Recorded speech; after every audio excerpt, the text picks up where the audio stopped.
their main priority is ensuring that the Catholic Church is providing a blessing to homosexuals, a sin which the Bible notes is one of those that cries out to God.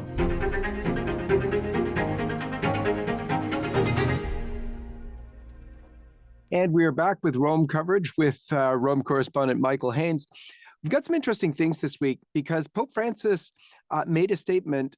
If you remember a few weeks ago, he made a statement about how Pope Benedict kind of supported him on his take on sexual orientations. And then that was proven, of course, false. In fact, the opposite. Something similar happened with regard to marriages this week. He was talking about the easy dissolvability of marriage and how Benedict would have backed him on that. He also spoke about priestly celibacy, basically calling it, something that is totally changeable. And it seemed to sound like something that can be totally done away with, even in the Roman Rite. We're going to get to that. But also, very interestingly, he did condemn gender ideology. So that's very confusing, especially because of what he's done in practice. In addition to that, we have the German bishops. Michael Haynes wrote a fascinating piece about what's going on in the German Bishops' Conference, talking about how the vote in the German Bishops' Conference to allow for homosexual blessings was 38-9. Do you remember all the talk from some priests? Father Altman used to say it too, about the huge number of bishops that are either homosexual themselves, that means practicing homosexuals, or at least homosexualist in that they are, supportive of it. He talked about more than 50%, and people were like, oh, come on, that's just such an exaggeration. Get this, how then is the vote 38-9 in favor of same-sex blessings in Germany? There's more to it because there were some abstentions and whatnot, but nonetheless, 38-9, 38 approving, only 9 opposed. In addition to that, the head of the German Bishops' Conference has basically said, yeah, we're going forward with it. We don't care what anybody else thinks, including Rome. All that and more on this episode of the John-Henry Westen Show with Rome correspondent Michael Haynes. Stay tuned. Hello, LifeSite friends. Aren't you sick of the cancel culture? Aren't you sick of the overlords at YouTube deciding what you'll be able to see and what you won't? Are you sick of them dictating morality and your use of pronouns? Well, we have had enough. With rampant attacks and continuous censorship we face here at LifeSiteNews, we've decided to bite the bullet. We are taking video into our own hands and we're playing on our own terms rather than the whims of big tech. We have launched our own video platform. Now we have the ability to showcase our important news and views without the risk of being banned and silenced.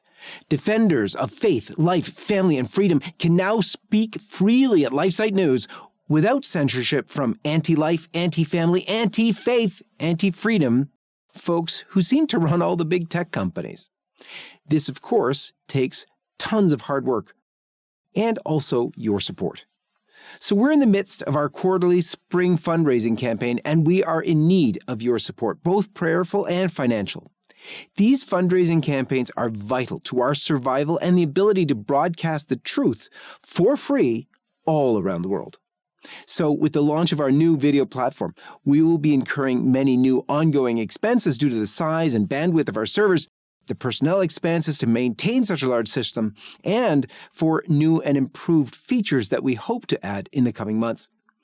We must raise our campaign goal of an absolute minimum of $500,000 to continue the fight to withdraw completely from big tech and strengthen our ability to survive in the giant online world. So please donate at the link in the description below. Thank you for your prayers, your support, and your dedication. We are honored to be in this fight with you. May God bless you. Michael, welcome back to the program. Thank you very much, John-Henry. Good to be back with you here. Let's begin as we always do at the sign of the cross. In the name of the Father, and of the Son, and of the Holy Ghost. Amen. All right, Michael, so start us off, if you will. This first thing about the claim of Francis getting backing from Benedict with regard to this concept. So he spoke about marriages, and he really appeared to open the door for very, very easy, quick process to dissolve marriages. So he he claims that Pope Benedict supports him in this. So what Pope Francis stated, I'll just get my notes here to get the quotes right for you. So Pope Francis, talking about marriages, particularly young marriages, he says that when these young people say forever, who knows what they mean by forever? And Benedict said that because of this lack of conscience, a large part of them are invalid. So it's quite interesting then, if you actually examine what Pope Benedict says, it's completely almost the opposite of what Pope Francis is saying. So Pope Francis then doubles down. He mentions that Pope Benedict apparently was arguing that a great number of marriages are invalid due to a lack of faith. So it's quite interesting to break it down. If you, he doesn't specify what that lack of faith is in. Is it a lack of faith in God, or say a lack of faith in the sacrament? I think if you were to give him the benefit of the doubt, let's say it's a lack of faith in God. But Pope Benedict is not actually mentioning that. So Pope Benedict had a little bit of a development in thought from the time that he was prefect of the CDF to then his writings and statements on the matter when he was Pope. So his last statement on this was in his 2013 address, just before he resigned, in his 2013 address to the Roman Rota. And he's talking about marriage and about lack of faith and how you take that into account. And he quite explicitly says, and I quote, "I certainly do not intend to suggest any easy automation between deficiency of faith and invalidity of the marriage union." So very, very clearly opposing Pope Francis's argument there that a wide number of marriages are automatically invalid. There's a very fine process to be followed in order to make that discernment. Now, Pope Benedict quoted from Pope John Paul II in this address, and he stated, and I'll quote again, "An attitude of the betrothed that does not take into account the supernatural dimension in marriage can render it null and void only if it affects its validity on the natural plane in which the sacramental sign is placed." Now, an interesting part is that in 2005, very early in his pontificate, Pope Benedict actually revealed that when he was prefect of the CDF, he had a little bit more confusion on the question than he had at that time. And he revealed that he'd actually asked bishops' conferences around the world and theologians to examine the question of a lack of faith and how does that affect marriages. He also, in 1999, he penned a document as head of the CDF on dealing with objections to the Church's teaching on the reception of Holy Communion by the divorced and remarried. And I quote here that he states, and I quote, "Further study is required concerning the question of whether non-believing Christians, baptized persons who never or who no longer believe in God, can truly enter into sacramental marriage." So at that point, he was asking for further thought on the matter, but then as Pope, he clarified that the problem was actually much more complicated than he thought. It wasn't an easy yes or no answer. But despite that, Pope Francis appears to be trying to use Pope Benedict's words, which he actually didn't state, and just to claim that a wide variety of marriages are invalid just because of some unspecified reason, really. It's a very interesting thing. We've got two concepts here: faith in God or faith in marriage, or acknowledgement of what sacrament is. No one is saying that, there can be no valid annulments, there can be no valid improper marriages. But what we are saying is that, and what the Church is saying, is that you can't say, well, they didn't know enough about God, they didn't believe enough in God, so that their marriage is invalid. The invalidity would have to come with the natural state of marriage. In other words, before the sacrament, even just in the commitment to one another. And so if there is some thought, for instance, that they're entering is just, we want to do this for the weekend, that would be a lack of faith in, the actual marriage rite or whatever. rather than a lack of faith in God. Is that the distinction? Yes, it appears to be, and he appears to expand on that, as you say. If you have something very clear where you're just going to get married, I don't know, as you say, for a weekend, for some foolish reason, for a bet or something, that shows a complete lack of understanding of what marriage is.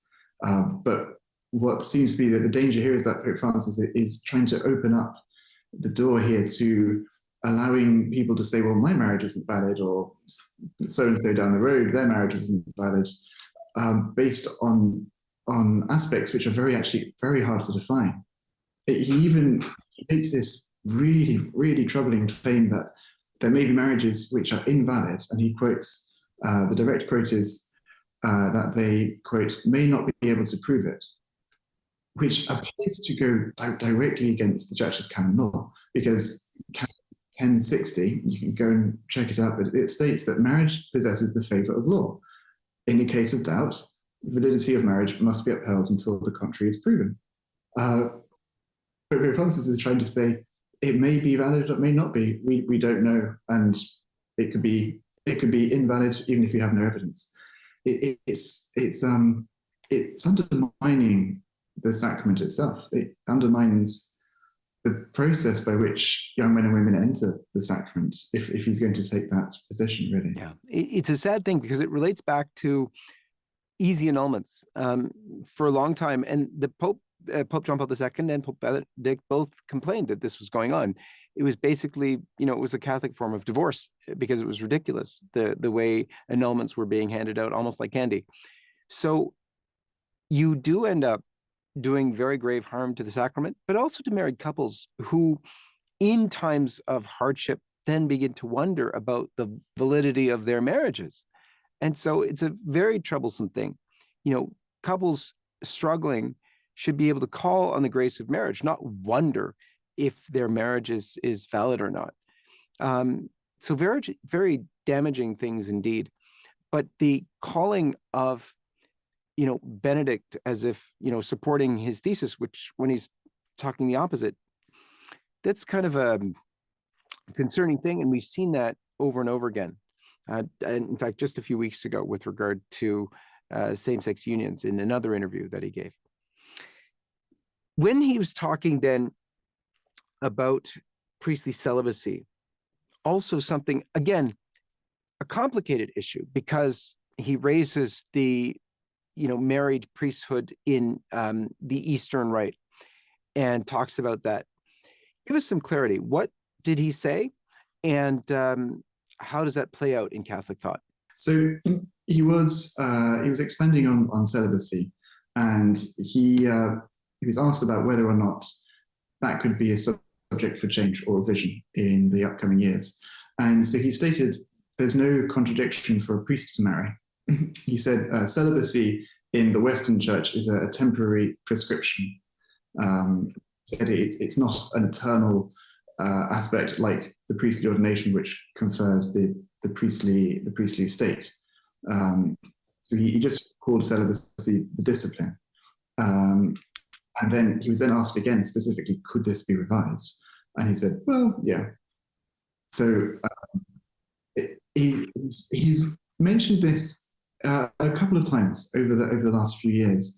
Again, in quite a number of interviews, he's probed on whether or not celibacy could be revised, and he often comes back to this argument that, well, it's just a law. And as we've seen with many other things, say like with marriage or with many of his statements, he strays his foot over the line, creating that confusion and suggesting that at some point soon we'll be revising this teaching.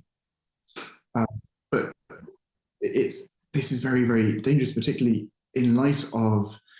especially in light of the German Church, the synodal way, where you have very strong liberal forces who are arguing for female deacons or for married priests or for transsexual deacons or priests. For Pope Francis then to casually suggest that the rule of celibacy is just something that could change at will, or change as the Church goes into a new age or not. Mm-hmm. So let's delve into that, because in the Eastern Church, it is permitted, which he mentions, but there's some rules around that. In the Eastern Church, it's the Catholic Church, you can't get married if you're already a priest. You can, however, if already married, become a priest. So that's the way they have it in the Eastern Catholic churches, in some of them. But you also cannot become a bishop if you are married. So there is a distinction there. They recognize still that the proper or best form is to conform yourself as a priest to Jesus Christ himself, who of course was unmarried. St. Paul says very clearly in the scriptures, I wish that you were as me, in other words, celibate. And it is very clear from the church's perennial teaching that that is the superior way. It, to give oneself in that way to the Lord is a higher calling. But, it is one that is proper for priests. And I know there's the permission, but even the Eastern Church acknowledges that the best way is celibacy. Yeah, exactly. I think your reference there to sacred scripture is one of the more beautiful arguments that the call to the priesthood is not like a call to another role in the rest of the world. It's a call apart to something where you are a father of souls and you're ministering to all those around you. And very much so that involves, if it's to be Christ-like, whose love was a sacrificial love, which involved him dying for us on the cross, the priesthood then has to imitate that Christ-like love, which is sacrificial, which is a death to oneself and to the world, and to therefore deny oneself the natural inclinations towards marriage and to follow Christ in that very particular, very, very beautiful vocation, which is the celibate state. And this is, I think, something which has cropped up time and time again as a means to attack the church from those either who hate the church within the church or without the church, because the celibacy of the sacred priesthood is something so beautiful that opponents of the church really see it as one of the main goals to destroy completely. Because once you remove the priesthood as something set apart, as a state of life which you have to sacrifice so much for, then the church becomes like a normal organization, a normal business with branches in different parts of the world, and its positions of authority and are no longer held by those who sacrifice everything in order to follow Christ. Well, I mean, think about this situation practically. Look, I'm a dad, I have 8 kids. If you think about the priesthood, and I don't mean those who consider the priesthood a job, I put in my 9 to 5 and I'm done. That's nonsense.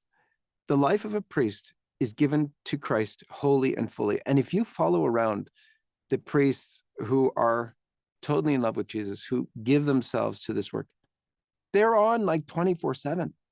They are sought out by many of the faithful who need confessions, sometimes help. They're called in the middle of the night to give the last rites to dying people. They are in confessions for hours at a time, sometimes every day. That's in addition to all the masses and the preparation they have to do, but they have a life of prayer. They have a life where they pray the divine office every day. They're praying for hours a day. There's not enough hours in a day to be a priest, let alone to have a family. It's practically impossible. So there's very good reason. I mean, some are doing that, Eastern Rite, and those who have converted from other, Anglicanism and or Protestantism of some kind, and they're doing heroic service. I don't besmirch them at all, but I think almost all of them to a man will be ready to say, obviously, the celibate state is the proper way. And yep, there are exceptions, but it is the proper way. And so this kind of talk about, yeah, it can be done away with, it's not a big deal. It's very dangerous indeed. Yeah, it reduces it to something that's there just for the sake of being there, in the sense that, I don't know, there could be a rule in the seminary about what fasting requirements are to be adhered to during Lent, but just a particular rule for that seminary. It kind of compares the celibate priesthood to that as something that we can change because there's no greater theological meaning to it. so we can change it if we feel like it. And that, as you say, is very against what the church has always taught, because the church notices, well, it doesn't notice it, it loves and protects that deeply theological beauty of the celibate priesthood, which is in the imitation of Christ. Some of you may remember, or perhaps even newly appreciate, the late Archbishop Fulton J. Sheen. He is considered one of the greatest communicators in the modern era and stands as a great example for all of us in what it means to work in Catholic broadcasting. For over 50 years, Sheen captivated audience on both radio and television, and millions tuned in each week to hear his messages of hope and encouragement.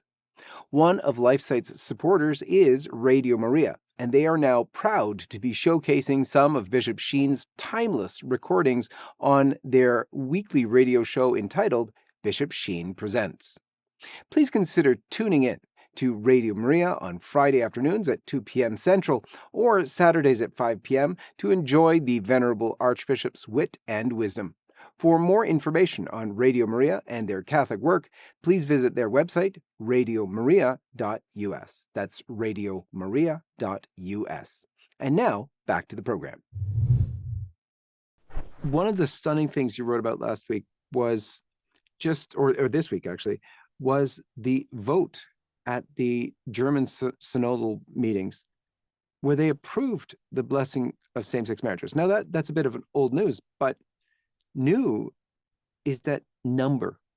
The breakdown of votes among the bishops, I thought, is stunning, particularly because of what I said in the intro there about how, people used to say, oh, there's like 50% of the bishops who are either practicing homosexuals themselves or homosexualists, and that they agree with homosexuality and encourage it and whatnot. And everybody thought 50%, as Father Altman would say, or higher. Oh, come on. But the vote? What was the vote? Well, exactly. The vote of the bishops was 38-9. Let me just double check so it's absolutely correct. Yep, 38-9 of the bishops in a similar way. Yeah. And there was 11 abstentions. Is that right? 11 abstentions. Absolutely. Okay. Yeah. So 38-9. The vast majority of them who approve it, only 9 dare to oppose. You're talking not even a quarter. And then there's 11 abstentions who are like, meh, whatever, I'm not going to say anything. That's just stunning. I think you're right. You have to ask, why are these bishops so keen on promoting the same-sex blessings, or so keen on promoting this normally very undefined inclusion of homosexuality, which generally just means accepting homosexuals and homosexual behavior? So it's a very peculiar, a very disturbing state of the church when you have bishops who have responsibility not just for their own souls, for the souls of their priests, and for the souls of all the faithful in those priests' parishes and in their dioceses. And it seems that their main priority is ensuring that the Catholic Church is providing a blessing to homosexuals, a sin which the Bible notes is one of those that cries out to God. Now, Catholic teaching is very clear that there's a condemnation of homosexuality. There's not a condemnation of people with homosexual tendencies. The document which they approved was the blessings for couples who love each other. And that's going to include homosexuals. So what they're doing by that is just approving blessings for people who are actively engaging in a homosexual lifestyle. So there's this massive lack of concern among the bishops for leading these people down the road to hell. And maybe they don't believe that anymore. To be frank, they probably don't. In all charity, thinking about them and their stance, voting for this, they don't think they're leading them to hell. But they know they're allowing them or leading them or assisting them, encouraging them even, in a behavior that's physically harmful. It's psychologically harmful, but maybe they say it's only psychologically harmful because everybody condemns it. Let's give them every argument. But the physical is still there. So there's no way they can claim, oh, they want to be charitable, they want to be good and loving. No, they're not.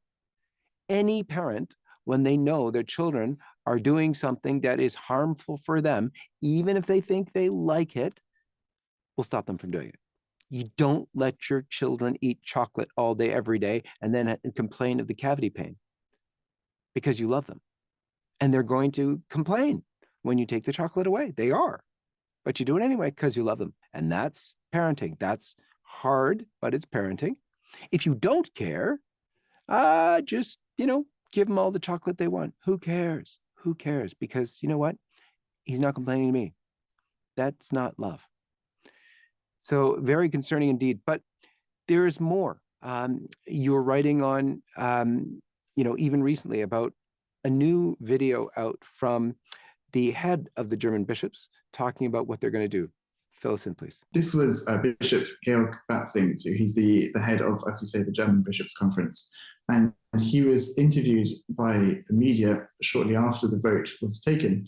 And the media were pressing him, asking, are you not going in opposition to the Vatican and to Pope Francis by your advocacy for same-sex blessings? It's very interesting to watch how Bishop Batzing responds. He tries to argue that if there is a good in a relationship, then this is something that we can bless. And that he's pressed again on, are you not forging ahead a path that's in contradiction to the Pope? And Bishop Batzing responds, well, we're going to do it here. You know what? That's so stunning. It's worth watching. Now, it's in German, but there are subtitles in English. Take a look at this, watch his body language, read these questions and his answers. It's stunning. And this is why we have the talk that they're going to go into schism. Now, that's said, though, by people who believe, I guess, that Pope Francis will actually do something and have to sort of regretfully tell them they're in schism. I don't think so, but watch it. Homosexuelle Paare, Paare, die geschieden und wieder verheiratet sind, Paare, die um den Segen bitten. Ja, das ist etwas, was wir hier tun. Ja, das können Sie hier tun, aber das Problem ist, dass der Vatikan dazu bisher immer gesagt hat, es sei nicht erlaubt, homosexuelle Partnerschaften zu segnen. Heißt das, Sie setzen sich jetzt quasi über den Papst hinweg? Zunächst einmal muss man sagen, die Praxis der Segnung gibt es und wir wollen sie ans Licht holen. Und das heißt, dass wir Bischöfe uns dazu positionieren und sagen, es ist gut, dass wir das tun. Was in einer Beziehung zwischen zwei Menschen in einer Partnerschaft gut ist, das kann auch den Segen Gottes bekommen. Das ist nur folgerichtig. Und wir haben heute gehört aus der belgischen Kirche, dass dies dort auch schon umgesetzt ist und dass das sogar mit Rom bereits besprochen ist. Ja, Ihr Kollege aus Belgien hat gesagt, er habe das so quasi so nebenbei irgendwie durchgekriegt. Aber ist denn das wirklich das, was Sie wollen, nämlich, wie Sie gerade gesagt haben, es ans Licht holen, weil es gut ist? Sind Sie ganz sicher, dass der Papst das ganz genauso sieht? Wir werden es hier umsetzen. Wir haben dazu ganz intensiv gearbeitet. Wir haben ja in 4 Foren gearbeitet mit zig Personen aus dem synodalen Weg, mit Expertinnen und Experten, haben solide Texte erstellt, in denen die Argumentationen, die zu unseren Beschlüssen führen, ja sehr ausführlich dargelegt sind. Und darüber sind wir gerne bereit zu sprechen. Aber das Handeln wird verändert werden. So, Michael, any final thoughts on that? I think it really shows just how much the Vatican's authority has slipped away. The fact that these German bishops are so carefree and easy to just blatantly disregard the Vatican's authority, which had clearly stated in 2021 that the Church cannot bless same-sex blessings. It's interesting, too. It also shows that because of the mention of Belgium, Belgium's already doing this. It shows when Rome does not act to correct its allowances of these falsehoods, of these heresies, they build upon one another. And so now Germany is basically just pointing to Belgium saying, hey, they've been doing it, of course we're going to do it. Unreal. One last thing that I wanted to discuss with you, Michael, and that was a fascinating thing. Pope Francis, in an interview, I want to read this here. It was in one of those same interviews that was given that we've already mentioned. He talked about gender ideology, and he said, and I quote, is one of the most dangerous ideological colonizations. So this is very interesting because this is Pope Francis. He's actually condemned the gender ideology probably over a dozen times. Now, that sounds really strange, because is that the same Pope Francis who had a transgender couple over at the Vatican? So two women came over, one of whom had mutilated herself to look like a man and took hormones. So she had facial hair and she had lopped off her breasts. Yep, that's the same one. He called them married and happy. That's Pope Francis with the transgender couple. Is this the same Pope Francis who praised, congratulated, and loves the nun they call the nun of the trans? Who, yes, she works with the poor wonderfully, but she opened up a home for poor transgender people. And she lets the couples, remember, these are two males or two females, one of whom presents or whatever as a different sex, but lets them live together as couple. Is this the same Pope Francis who has welcomed transgender activists as well? Well, yes, it is. So how do we square Pope Francis saying that, gender ideology is one of the most dangerous ideological colonizations, and then the Pope Francis who seems to bless the behavior of transgender individuals? It used to be that the church would not only hold that the kind of sinful ideologies are bad, it would also say we love the sinner and hate the sin, and therefore encourage all of those who are engaged in behaviors that are harmful for themselves to come out of them. But we see something very different here. It's quite interesting to note the discrepancy there between his words and his actions. If you mentioned the meeting and the welcome that he gives to transgender individuals, we saw quite a few times over last spring and summer how at the end of his general audience, he received transgender groups. If you try and imagine someone like Pope St. Pius X receiving transgender individuals at an audience, welcoming them, shaking their hands and enjoying them, their company, having his photo taken with you, that's very much, that just wouldn't happen with Pope St. Pius X. But as you say, Pope Francis has this discrepancy between sometimes saying something that sounds vaguely Catholic and then managing to act in a way that's very not Catholic. And I think also in that same interview, he differentiates between gender ideology and sexual orientation. It does appear that he, in making that distinction, he lends almost some implicit support to the arguments regarding sexual orientation. So it seems that he's almost supporting the arguments for homosexual behavior or for lesbian behavior, but he's just, at least verbally, pulling back a little bit from supporting the transgender movement, which is the Pope of confusion. Indeed so, the Pope of confusion. We need to pray that he converts and that he does what the Pope is supposed to do. Our Lord charged, St. Peter, the first Pope, confirm your brethren in the faith. And that's what we need from the Pope. Any final thoughts, Michael? I think it's an easy final thought, but I think just to echo that, the prayers necessary for the Church, particularly now in the wake of the German bishops, who are openly rejecting not only Pope Francis, because he is the Pope of confusion, but they're rejecting the Catholic faith of ages, which is going to have a devastating impact on the Church. And so I think we should pray especially for divine inspiration for the Pope and for the relevant cardinals to take a stand and to start protecting the Catholic faith. Amen to that. Thank you so much, Michael, for joining us. Thank you very much, John-Henry. God bless you, and God bless all of you. And we'll see you next time.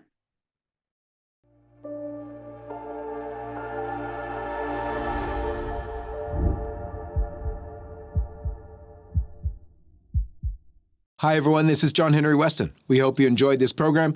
To see more like it, be sure to hit the subscribe button below to get all the latest content from LifeSiteNews. Check the links in the description to read more and connect with us on social media so that you can stay up to date with all the latest life, family, faith, and freedom news. Thanks for watching, and may God bless you.